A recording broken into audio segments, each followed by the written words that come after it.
Hi guys, this is super weird. I know that for a lot of you, just sitting in front of a camera talking and doing weird stuff is kind of your jam, but not so much for me. I'm kind of more used to teaching with a room full of people, and as you can see, I don't have a room full of people.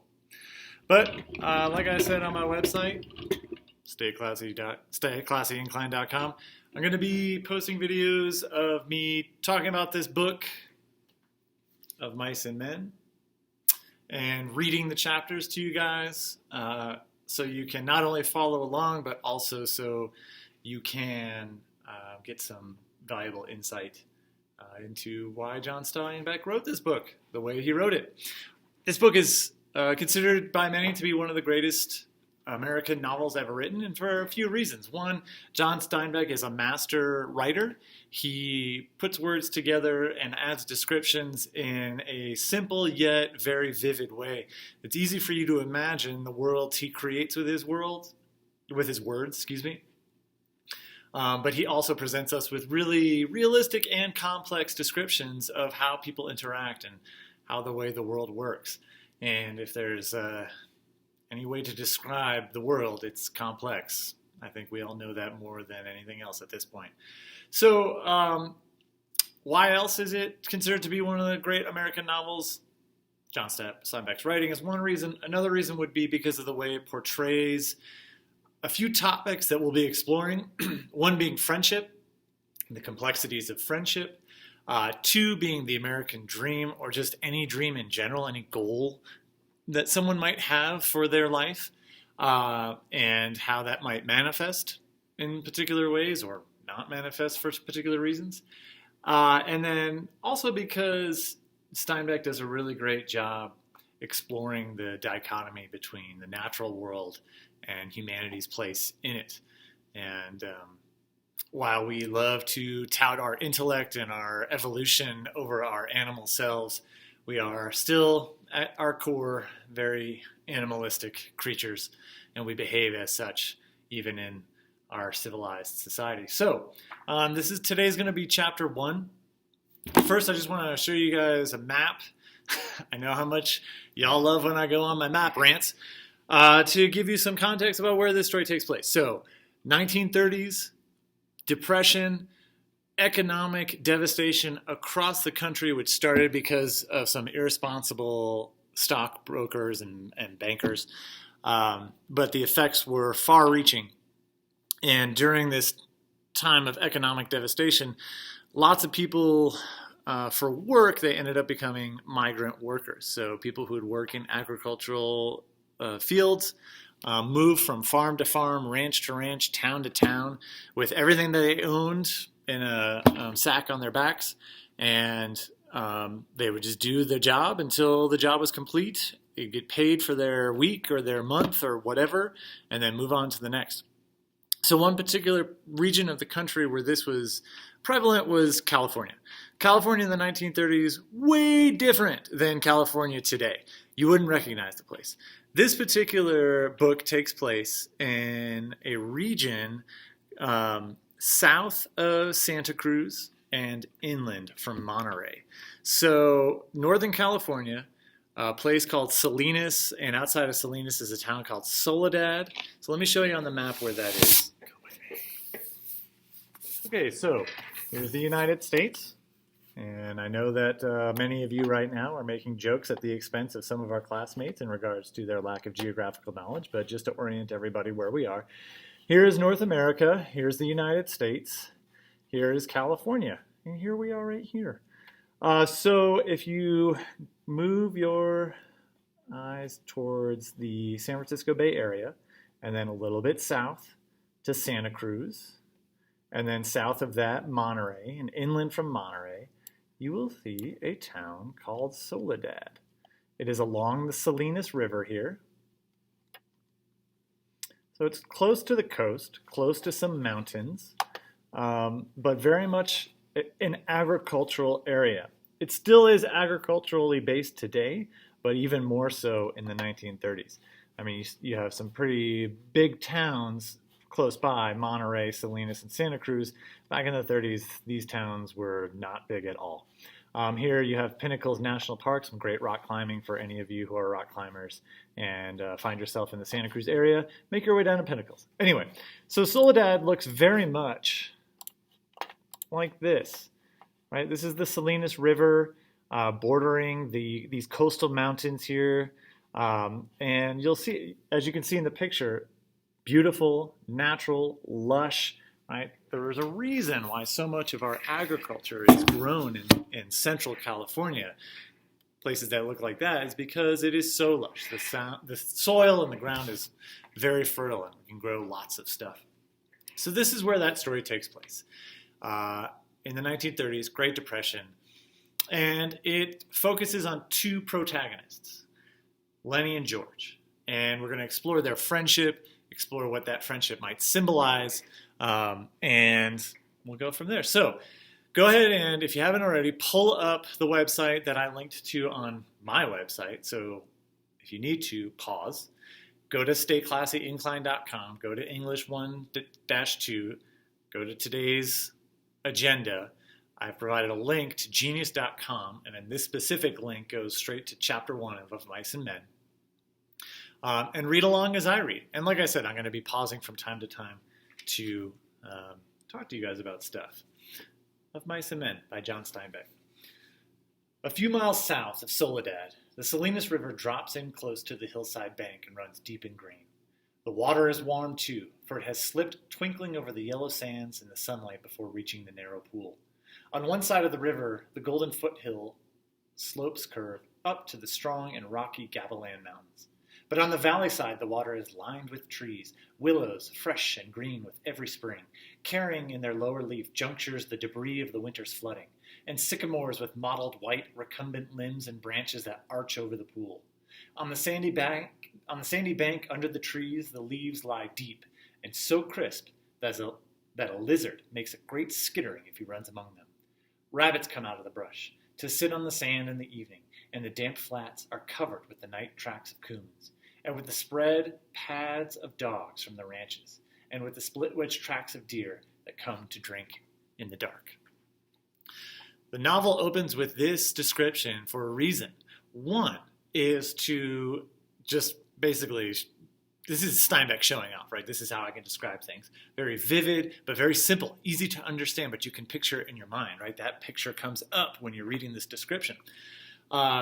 Two is to establish that the natural world is incredibly beautiful. This is a description of paradise, right? This is as good a description of what I consider a paradise as any I've ever read. And the reason he does that is, two, when he starts to introduce human characters to the story, right? Right now, he's only describing the natural world, which is beautiful. Once the humans show up, things don't really start going all that well for the story. And so that's to contrast these two realms, the human world and the natural world. The natural world is perfect and beautiful. The human world is very flawed. And it's also to establish the fact that we have ties to the natural world, right? Humans are linked to the natural world forever, not just because that's where we came from, but also because of our food, where we get our food. We depend on nature. I know that many of you think that the food that we eat just comes magically from the grocery store, or from Taco Bell, but that's not the case. It comes from the land. It comes from the animals that eat from the land, right? So without the natural world, we're kind of hosed. Okay, continuing on. There is a path through the willows and among the sycamores, a path beaten hard by boys, coming down from the ranches to swim in the deep pool, and beaten hard by tramps who come wearily down from the highway in the evening to jungle up near water. In front of the low horizontal limb of a giant sycamore, there is an ash pile made by many fires. The limb is worn smooth by men who have sat on it. So right after this beautiful description of this natural paradise, Steinbeck describes all the people who come to this natural paradise to do whatever it is they're going to do. Some ranch workers come to cool off or to enjoy on their days off. Tramps, in other words, homeless people, come down from the highway to make camp for the night, right? The ash piles are evident, so from campfires. The tree limbs where people sit are worn smooth. So this is to establish the fact that humans have an effect on the natural world, right? They leave their mark on the natural world. Evening of a hot day started the little wind to moving among the trees. The shade climbed up the hills toward the top. On the sandbanks, the rabbits sat as quietly as little gray sculptured stones. Remember the rabbits. That's all I'm going to say at this point. Remember the rabbits. And then from the direction of the state highway came the sound of footsteps on crisp sycamore leaves. The rabbits hurried noiselessly for cover. A stilted heron labored up into the air and pounded downriver. For a moment, the place was lifeless, and then the two men emerged from the path and came into the opening by the green pool. Two men emerging from the natural world, right? These are these two friends, the two protagonists we're talking about, Lenny and George.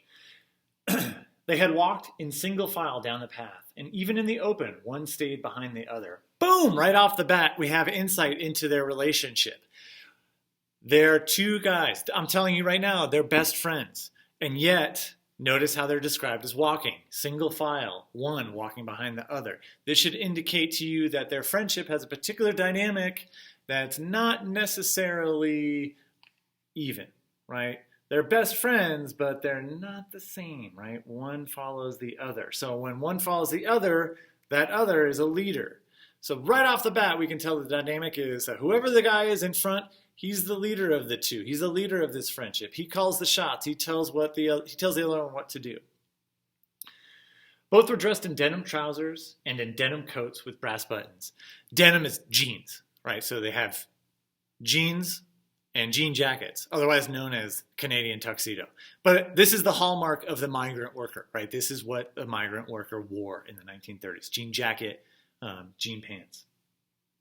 Both wore black, shapeless hats, and both carried tight blanket rolls slung over their shoulders. So even though one is following the other, but they're both described as being exactly the same, right? They're wearing the same thing, they're carrying the same thing, they're both migrant workers, and yet they're different. So same, but different. The first man was small and quick, dark of face, with restless eyes and sharp, strong features. Every part of him was defined. Small, strong hands, slender arms, a thin and bony nose. Behind him walked his opposite, a huge man, shapeless of face, with large, pale eyes, with wide, sloping shoulders, and he walked heavily, dragging his feet a little, the way a bear drags his paws. His arms did not swing at his sides, but hung loosely. Two things here. Clearly, these are two different people. The first, the guy in front, the leader, small, quick, sharp features. That describes his personality. Second guy walking behind, gigantic, lumbering, being described as an animal. So right off the bat, here's that connection again, right, between animals and humans. And this guy in the back, the gigantic, the Sasquatch-looking guy, he is described very much like an animal. The first man stopped short in the clearing, and the follower nearly ran over him. He took off his hat and wiped his sweatband with his forefinger and snapped the moisture off. His huge companion dropped his blankets and flung himself down and drank from the surface of the green pool, drank with long gulps, snorting into the water like a horse. The small man stepped nervously beside him. Once again, being compared directly to an animal, right? Drinking like a horse. "Lenny," he said sharply. "Lenny, for God's sakes, don't drink so much." Lenny continued to snort into the pool. The small man leaned over and shook him by the shoulder. "Lenny, you're going to be sick like you was last night." Lenny dipped his whole head under, hat and all, and then he sat up on the bank, and his hat dripped down on his blue coat and ran down his back. "That's a good," he said. "You drink some, George. You take a good big drink." He smiled happily. All right, so the dynamic is becoming more and more clear. George, small guy, sharp features, tells Lenny what to do, knows what's best for Lenny. And that is established immediately, that George knows better than Lenny what should be happening. And he tells Lenny, stop drinking so much. You're going to make yourself sick. What kind of adult needs to be told, stop drinking so much, you're going to make yourself sick? An adult who's not very smart, right? And that's who Lenny is. George unslung his bindle. Bindle is the bag that these migrant workers would carry, and dropped it gently on the bank. "I ain't sure it's good water," he said. "Looks kind of scummy." Lenny dabbled his big paw in the water and wiggled his fingers so the water arose in little splashes. Rings widened across the pool to the other side and came back again. Lenny watched them go. "Look, George, look what I done." So he not only has to be told to stop drinking because it's going to make him sick, but he's entertained by things that, my 2-year-old is entertained by, like making little ripples in the water. George knelt beside the pool and drank from his hand with quick scoops. Tastes all right, he admitted. Don't really seem to be running, though. You never ought to drink water when it ain't running, Lenny, he said hopelessly. Notice how he says it hopelessly. He's giving Lenny advice. He's telling Lenny what to do. Yet, he knows that Lenny's not going to listen or he's not going to remember. It's kind of like the way that I teach you guys is I tell you what to do and I tell you what's right and what's what, but it's hopeless. I'm kidding. For all you parents out there, I'm kidding. I think your kids are really smart. I'm kidding. Just joking. Lenny dabbled his big paw in the water and wiggled his finger. Oh, sorry. I read that part.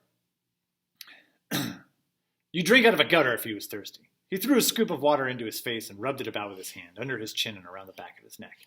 Then he replaced his hat, pushed himself back from the river, drew up his knees and embraced them. Lenny, who had been watching, imitated George exactly. He pushed himself back, drew up his knees, embraced them, looked over to George to see whether he had it just right.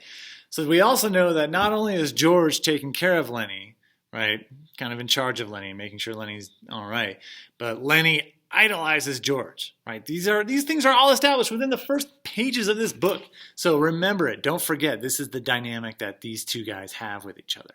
Lenny, not so smart, but huge and strong, idolizes George. Small, scrawny, but sharp, smart, takes care of Lenny.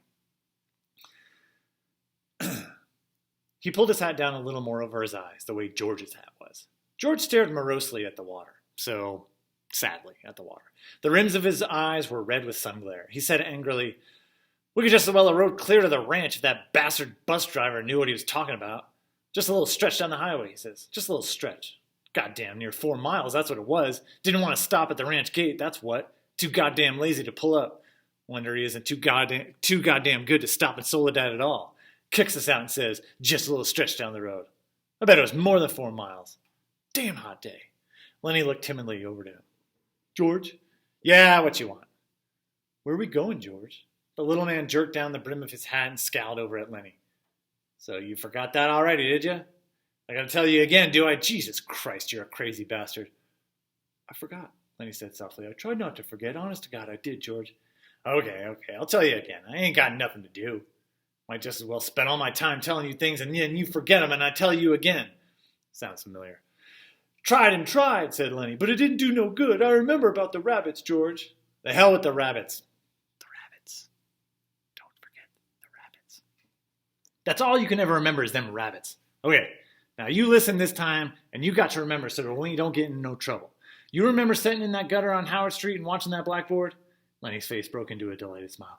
"Why, sure, George, I remember that, but what did we do then? I remember some girls come by, and you say, to hell with what I says. You remember about us going into Murray's and Reddy's, and they give us work cards and bus tickets?" "Oh, sure, George, I remember that now." His hands went quickly into his side coat pockets. He said gently, "George, I ain't got mine. I must have lost it." He looked down at the ground in despair. "You never had none, you crazy bastard. I got both of them here. Think I'd let you carry your own work card?" Lenny grinned with relief. I thought I put it in my side pocket." His hand went into the pocket again. George looked sharply at him. "What'd you take out of that pocket?" "Anything in my pocket," Lenny said cleverly. All right, before we move on, just a little background information. So what would happen is these migrant workers would go to the biggest town around. So in this case, it would be Soledad, or maybe it would be Salinas or Monterey. And they'd go to these offices, these work offices. And these work offices would then assign these migrant workers a work assignment. So they'd say, okay, you got to go to this ranch for 2 weeks to work at this ranch. Here's your work ticket. Give this to the head rancher. When you get there, here's a bus ticket. Take the bus to the ranch. So that's what George and Lenny have done. They've got work orders to go to this ranch outside of Soledad, and they took the bus, but the bus driver didn't want to drive them all the way to the ranch. Bus driver let them off 4 miles away from the ranch, and now they got to walk along the river to this ranch. And what they're doing right now is they're just taking a break on their way to this ranch to do a work assignment.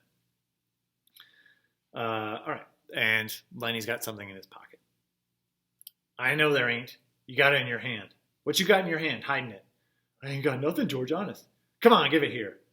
Lenny held his hand closed away from George's direction. "It's only a mouse, George." "A mouse? A live mouse?" Just a dead mouse, George." "I didn't kill it. Honest, I found it. I found it dead." Give it here, said George. Oh, let me have it, George. Give it here. Lenny's closed hand slowly obeyed. George took the mouse and threw it across the pool to the other side among the brush. What do you want with a dead mouse anyways? I could pet it with my thumb while we walked along, said Lenny. Well, you ain't petting no mice while you walk with me. You remember where we're going now? Lenny looked startled, and then in embarrassment hit his face against his knees. I forgot again. Jesus Christ, George said resignedly. Well, look, we're going to work on a ranch like the one we come up from north. Up north? In Weed. Oh, sure, I remember, in Weed. That ranch we're going to is right down there, about a quarter mile. We're going to go in and see the boss. Now, look, I'll give him the work tickets, but you ain't going to say a word. You just stand there and you don't say nothing. If he finds out what a crazy bastard you are, we won't get no job. But if he sees you work before he hears you talk, we're set. You got that? So, first of all, Lenny hides a dead mouse in his pocket. It's a pet. This is the kind of person we're dealing with here. Second, the plan is set, right? George wants to make sure that Lenny understands he is not to open his mouth when they get to the ranch. Why? Because the stuff that comes out of Lenny's mouth is pretty elementary and might scare off the ranch boss. George just wants the ranch boss to see Lenny work first because he's a gigantic human being, right? He's really strong. And so no matter how stupid or crazy Lenny is, if he's a good worker, then they're set, right, with their work. Sure, George. Sure, I got it. Okay. Now, when we go in to see the boss, what are you going to do? Lenny thought. His face grew tight with thought. I ain't going to say nothing. Just going to stand there. Good boy. That's swell. You say that over 2-3 times, so you sure won't forget it. Lenny droned to himself softly. I ain't going to say nothing. I ain't going to say nothing. I ain't going to say nothing. Okay, said George. And you ain't going to do no bad things like you done in Weed, neither. Lenny looked puzzled. Like I done in Weed? Oh, so you forgot about that too, did you? Well, I ain't going to remind you. Fear you do it again. A little bit of foreshadowing here. A little bit of hint that as innocent and simple as Lenny seems, maybe he did something to get in trouble. Why they're going to a new ranch now. A light of understanding broke on Lenny's face. They run us out of Weed, he exploded triumphantly.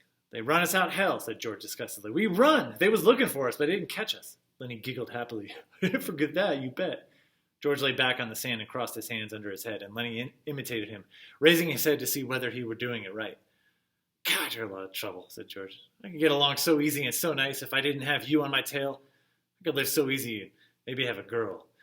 So it's important to remember here that as much as George tells Lenny straight to his face, like my life would be so much easier if I didn't have to worry about you, right? I could do what I want, go where I want, work where I want, never have to worry about a thing. Maybe I'd even have a girl, but here I am, I got you. The reader, you guys, should wonder, well, what the heck is George doing with Lenny now, right? Like if Lenny is such a pain in the butt, why is George looking after him? Why is George hanging out with this guy? Why is George taking such good care of him? When they had to run away from whatever situation they created for themselves or whatever situation Lenny created for these guys at the last ranch, why did George stay with him? All right, that's something that you should be asking. For a moment, Lenny lay quiet, and then he said hopefully, we're going to work on a ranch, George. All right, you got that. We're going to sleep here because I got a reason. The day was going fast now. Only the tops of the Gavilan Mountains flamed with the light of the sun that had gone from the valley.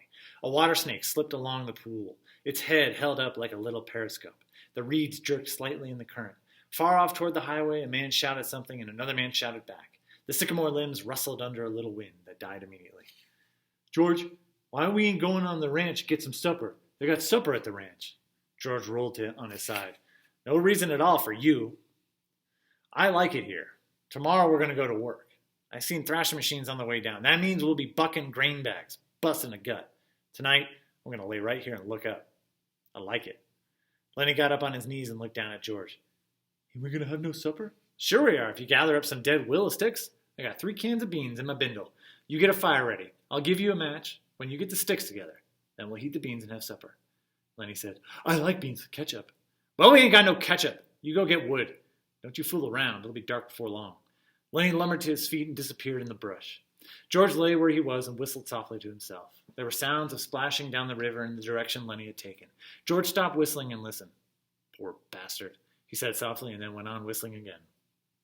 In a moment, Lenny came crashing back through the brush. He carried one small willow stick in his hand. George sat up. All right, he said brusquely. Give me that mouse. But Lenny made an elaborate pantomime of innocence. What mouse, George? I ain't got no mouse. George held out his hand. Come on, give it to me. You ain't putting nothing over. Lenny hesitated, backed away, looked wildly at the brush line as though he contemplated running for his freedom. George said coldly, You gonna give me that mouse, or do I have to sock you? Give you what, George? You know goddamn well what. I want that mouse. To sock someone means to punch them. So now George is threatening Lenny with violence. This small little dude threatening this big dude, right? This should indicate to you another dynamic of their friendship, that Lenny could kill George like that. And yet here we have George saying, I'll hit you if you don't give me that darn mouse. Lenny reluctantly reached into his pocket. His voice broke a little. I don't know why I can't keep it. It ain't nobody's mouse. I didn't steal it. Found it lying right beside the road. George's hand remained outstretched imperiously. Slowly, like a terrier who doesn't want to bring a ball to its master, Lenny approached. Once again, Lenny being described as an animal. George snapped his fingers sharply, and at the sound, Lenny laid the mouse in his hand. I wasn't doing nothing bad with it, George, just stroking it. George stood up and threw the mouse as far as he could into the darkening brush, and then he stepped to the pool and washed his hands. Crazy fool. Don't you think I could see your feet was wet when you went across the river to get it? He heard Lenny's whimpering cry and wheeled about. Blubbering like a baby? Jesus Christ, a big guy like you! Lenny's lip quivered and tears started in his eyes. Like a little kid, right? Whenever you scold someone little, their lip starts to quiver, right? They get this face. And then they start to cry. Oh, Lenny. George put his hand on Lenny's shoulders. I ain't taking it away just for meanness. That mouse ain't fresh, Lenny. Besides, you broke it petting it. You get another mouse that's fresh, and I'll let you keep it a little while. Lenny sat down on the ground and hung his head dejectedly. I don't know where there is no other mouse. I remember a lady used to give them to me. Every one she got, but that lady ain't here. George scoffed. Lady, huh? Don't even remember who that lady was. That was your own Aunt Clara. And she stopped giving them to you. You always killed them. Lenny looked sadly up at him. They were so little, he said apologetically. I pet them, and pretty soon they bit my fingers, and I pinched their heads a little, and then they was dead because they was so little. So George can't control his strength, right? He has these mice that he loves, but they would kind of nibble on his fingers, and someone who's like a primitive cave person, get all upset and then kill him. I wish we'd get the rabbits pretty soon, George. They ain't so little. Hell with the rabbits. Remember the rabbits. And you ain't to be trusted with no live mice. Your Aunt Clara gave you a rubber mouse, and you wouldn't have nothing to do with it. It wasn't no good to pet, said Lenny.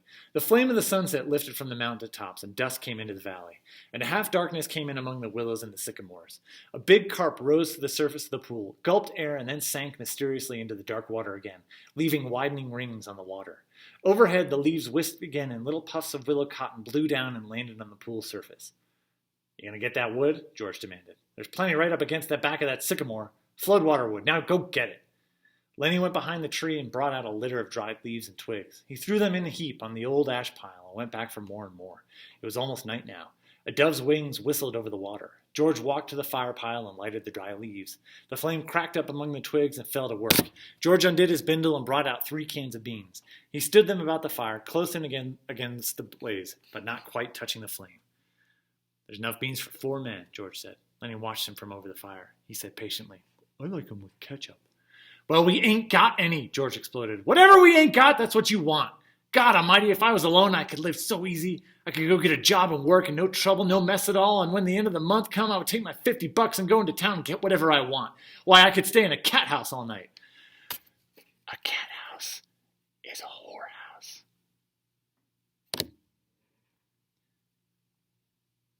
I could eat any place I want, hotel or any place, and order any damn thing I could think of. And I could do all that every damn month. Get a gallon of whiskey or sit in a pool room and play cards or shoot pool. So Lenny's the target of George's ire right now. Once again, we have to ask ourselves, yeah, you could do all this stuff.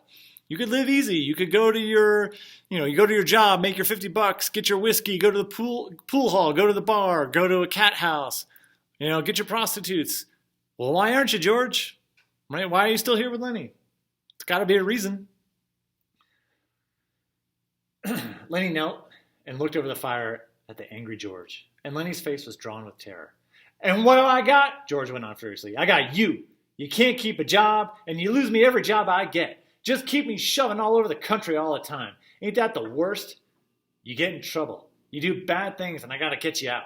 His voice rose nearly to a shout. You crazy son of a bitch, you keep me in hot water all the time. So now we also got to start wondering, what are these bad things that Lenny keeps doing that George has to get him out of? He took on the elaborate manner of little girls when they are mimicking one another. Just want to feel the girl's dress. Just want to pet it like it was a mouse. Well, how the hell does she know you was just wanting to feel her dress? She jerks back because you hold on it like it was a mouse. She yells and we got to hide in an irrigation ditch all day with guys looking for us, and we got to sneak out in the dark and get out of the country. All the time, something like that. All the time. I wish I could put you in a cage with about 1,000,000 mice and let you have fun. His anger left him suddenly. He looked across the fire at Lenny's anguished face, and then he looked ashamedly at the flames. So 2 things going on here. One, we find out what it is that Lenny did at the last ranch. He wanted to pet a girl's dress because it was nice looking or soft. And obviously when a big guy like Lenny comes up to you and is like, I want to pet your dress, and starts touching your dress, that person's going to freak out. And so they're going to assume the worst. And so they had to run away from the situation. They got chased out of the ranch. They had to hide in an irrigation ditch all day. 2, we also see immediately after George yells all this at Lenny, he immediately becomes sorry that he did it, right? He feels bad that he's making Lenny feel bad. So as angry as George is at Lenny for these situations, and as much as George could have a much better life without Lenny, there's something about their friendship that keeps George connected to Lenny. It was quite dark now, but the fire lighted the trunks of the trees and the curving branches overhead. Lenny crawled slowly and cautiously around the fire until he was close to George. He sat back on his heels. George turned the bean can so that another side faced the fire. He pretended to be unaware of Lenny so close beside him. George? Very softly. No answer. George! What do you want? Only fooling, George. I don't want no ketchup. Wouldn't eat no ketchup if it was right here beside me. Now, if you caused a situation that resulted in you and your best friend having to run for your lives from this place of work because you did something that someone misinterpreted as like an assault, and your friend yelled at you for it and was like, why do you keep ruining our lives? And you felt bad about it, you might, if this was you, tell your friend, sorry I did that. It won't happen again. I don't want to ruin our lives. But what does Lenny say? I was just kidding about the ketchup. Clearly, Lenny's an adult, but we're dealing with somebody who's mentally and emotionally anything but an adult. I wouldn't eat no ketchup if it was right here beside me. If it was here, you could have some. But I wouldn't eat none, George. I'll leave it all for you. You could cover your beans with it, and I wouldn't touch none of it. George still stared morosely at the fire. When I think of the swell time I could have without you, I go nuts. I never get no peace. Lenny still knelt. He looked off into the darkness across the river. George, you want I should go away and leave you alone? Where the hell could you go? Well, I could go off in the hills there, someplace I'd find a cave. Yeah? How'd you eat? You ain't got sense enough to find nothing to eat. I'd find things, George. I don't need no nice food with ketchup. I'd lay out in the sun. Nobody hurt me. And if I found a mouse, I could keep it. Nobody take it away from me. George looked quickly and searchingly at him. I've been mean, ain't I? If you don't want me, I can go off in the hills and find a cave. I can go away any time. No, look. I was just fooling, Lenny, because I wanted you to stay with me. Trouble with mice is you always kill them. He paused. Tell you what I'll do, Lenny. First chance I get, I'll give you a pup. Maybe you wouldn't kill it. That'd be better than mice. You could pet it harder. Foreshadowing. Foreshadowing, foreshadowing, foreshadowing. Foreshadowing, foreshadowing, foreshadowing, foreshadowing, foreshadowing. Lenny avoided the bait. He had sensed his advantage.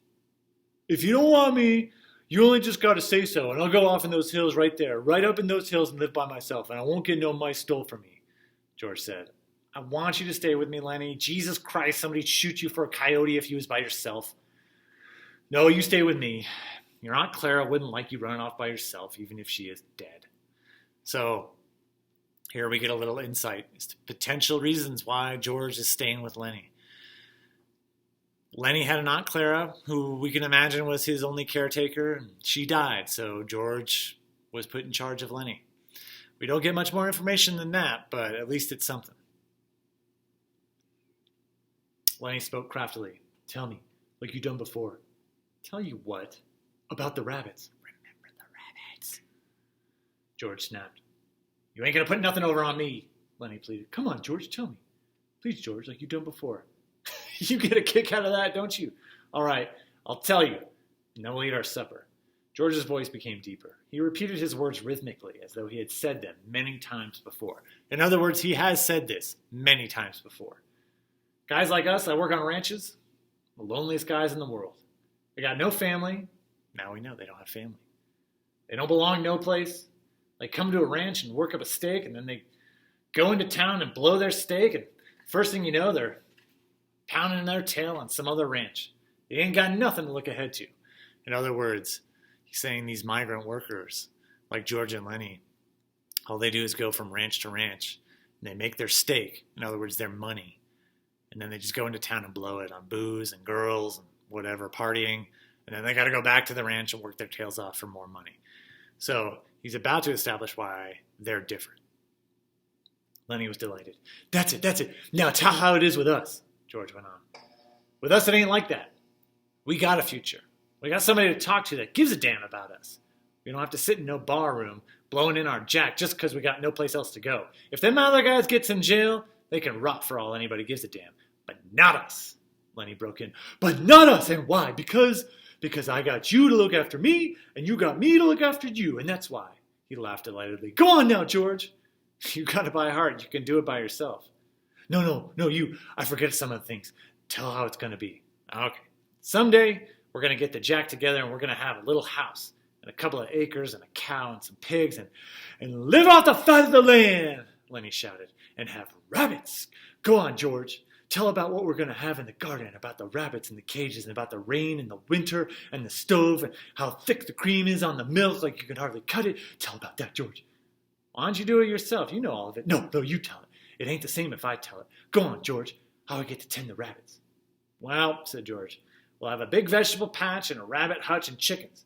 And when it rains in the winter, we'll just say the hell with going to work, and we'll build up a fire in the stove and sit around and listen to the rain coming down on the roof. Nuts. He took out his pocket knife. Ain't got time for no more. He drove his knife through the top of one of the bean cans, sawed out the top, and passed the can to Lenny. Then he opened the second can. From his side pocket, he brought out 2 spoons and passed one of them to Lenny. So we have this beautiful, elaborate description of their future, in which they're living together. They don't owe anybody anything, right? They just work their own land. As Lenny puts it, they live off the fat of the land. And that's an expression that means that when you live off the fat of the land, it essentially means that you live off what the land gives you, right? You don't depend on somebody else to give you your milk and somebody else to give you your corn. You don't need to go to the store to get your food. Everything you need to survive is on your land, right? You grow your own food, you harvest your own food, you got animals, you got crops. You don't need anybody else. So you're dependent on nobody. Which is a bit ironic that Lenny wants this so bad because he depends vitally on George. And one of the questions we're going to answer is, what does Lenny give George? Right? George can have this dream. What is the thing that Lenny offers George? Clearly, George offers Lenny intelligence, guidance, right? How to control himself, not to drink water so much that he'll get sick, not to pet the mice so hard that he kills them. What does Lenny give to George? Hint. What does George want Lenny to do when they get to the ranch, boss? Not say a word, but instead show the ranch boss how hard he works and how strong he is. Remember the description of George, very small and scrawny. What ranch boss is going to want George? What ranch boss is going to want someone like Lenny? All of them. So when you ask yourself, what does Lenny give George? What is George doing hanging out with Lenny? There's something selfish in George, right? He keeps Lenny around for a selfish reason. See if you can figure out what that is. All right. They sat by the fire and filled their mouths with beans and chewed mightily. A few beans slipped out of the side of Lenny's mouth. George gestured with his spoon. What are you going to say tomorrow when the boss asks you questions? Lenny stopped chewing and swallowed. His face was concentrated. I ain't going to say a word. Good boy. That's fine, Lenny. Maybe you're getting better. When we get the couple of acres, I can let you tend the rabbits all right, especially if you remember as good as that. Lenny choked with pride. I can remember, he said. George motioned with his spoon again. Look, Lenny, I want you to look around here. You can remember this place, can't you? The ranch is about a quarter mile up that way. Just follow the river. Sure, said Lenny. I can remember this. Didn't I remember about not going to say a word? Of course you did. Well, look, Lenny, if you just happen to get in trouble like you always done before, I want you to come right here and hide in the brush. Hide in the brush, said Lenny slowly. Hide in the brush till I come for you. Can you remember that? Remember this. Remember the rabbits. Remember what George tells Lenny to do if they get in trouble. Sure I can, George. Hide in the brush till you come. But you ain't going to get in no trouble, because if you do, I won't let you tend the rabbits. He threw his empty bean can off into the brush. I won't get in no trouble, George. I ain't going to say a word. Okay, bring your bindle over here by the fire. It's going to be nice sleeping here. Looking up in the leaves. Don't build no more fire. We'll let her die down. They made their beds on the sand, and as the blaze dropped from the fire, the sphere of light grew smaller. The curling branches disappeared, and only a faint glimmer showed where the tree trunks were. From the darkness, Lenny called, George, you asleep? No. What do you want? Let's have different color rabbits, George. Sure we will, George said sleepily. Red and blue and green rabbits, Lenny, millions of them. Furry ones, George, like I seen in the fair in Sacramento. Sure, fairy ones. 'Cause I can just as well go away, George, and live in a cave. You could just as well go to hell, said George. Now shut up now. The red light dimmed on the coals. Up the hill from the river, a coyote yammered, and a dog answered from the other side of the stream. The sycamore leaves whispered in a little night breeze. So the chapter ends the same way it began. A description of nature, the natural world, and these two guys' place in it. Right now things are good. Right, they're surrounded by nature. They're not surrounded by anybody else. No one's bothering them. But more to the point, there's no one around that Lenny can bother. There's no one around that Lenny could find himself in trouble with. It's just them two. The two friends, George and Lenny, best friends, talking about their dream. Right? Think about that. Think about what George is doing with Lenny. Stay safe. Stay healthy. Next class, we'll do a little writing assignment on chapter 1, and we'll get started in chapter 2. I miss you guys. Take care of yourselves. See you next time.